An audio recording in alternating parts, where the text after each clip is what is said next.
مولا کائنات حضرت شیر خدا رضی اللہ تعالیٰ عنہ آپ ارشاد فرماتے ہیں کہ ریاکار کی چار نشانیاں ہیں۔ وہ شخص جو بندگی لوگوں کے دکھلاوے کے لیے کرتا ہے،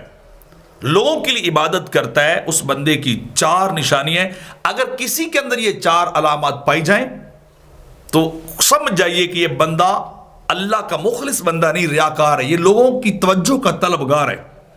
لوگوں کی واہ واہ کا طلبگار ہے، اور وہ خود بھی یہ سمجھ جائے کہ میرے اندر یہ ریاکاری دکھلاوے نمو کی بیماری پائی جا رہی ہے، اور اس سے اس کو توبہ کرنی چاہیے، اس بیماری سے بندے کو بچ جانا چاہیے۔ تو شیر خدا رضی اللہ تعالیٰ عنہ مولا کائنات ارشاد فرماتے ہیں پہلی نشانی ریاکار شخص کی ہے کہ جب تنہا ہوتا ہے تو عبادت میں سستی کرتا ہے، عبادت پہ اتنا کاربند نہیں رہتا۔ لوگوں کے سامنے ہو تو بڑا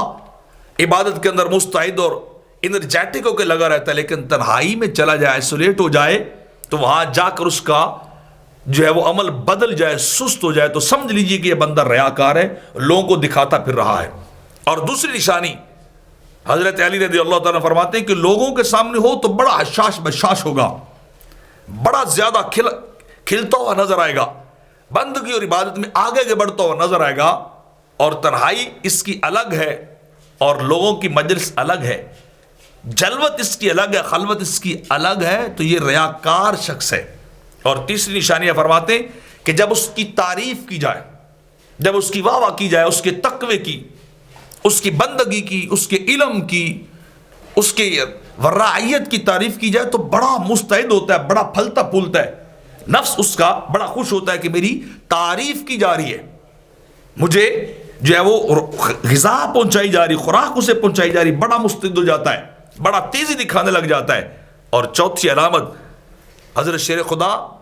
مولا کائنات رضی اللہ تعالیٰ نے فرماتے ہیں کہ جب اس کی مذمت کی جائے تو عبادت کم کر دیتا ہے، عبادت میں کمی لے آتا ہے، حالانکہ اسے لوگوں کی مذمت اور تعریف کی طرف تو جانا ہی نہیں چاہیے، ادھر دیکھنا نہیں چاہیے، اسے اپنے مولا کی طرف دیکھنا چاہیے۔ جلوت میں بھی مولا ہے، خلوت میں مولا ہے، مجلس میں مولا ہے، تنہائی میں مولا ہے، باہر بھی اللہ ہے، گھر میں بھی اللہ ہے، جہاں بھی ہوگا ہر جگہ پہ مالک کی ذات موجود ہے۔ تو جب وہ اس کی طرف دیکھنے والا ہو تو پھر اسے لوگوں کی تعریف اور مذمت کی طرف کبھی متوجہ نہیں ہونا چاہیے، کبھی توجہ نہیں کرنی چاہیے۔ اپنی عبادت، بندگی، ریاضت اللہ کو مد نظر رکھ کے ہر جگہ پہ ایک طرح کی کرنے والا ہو۔ لیکن آپ فرماتے نہیں، اس کی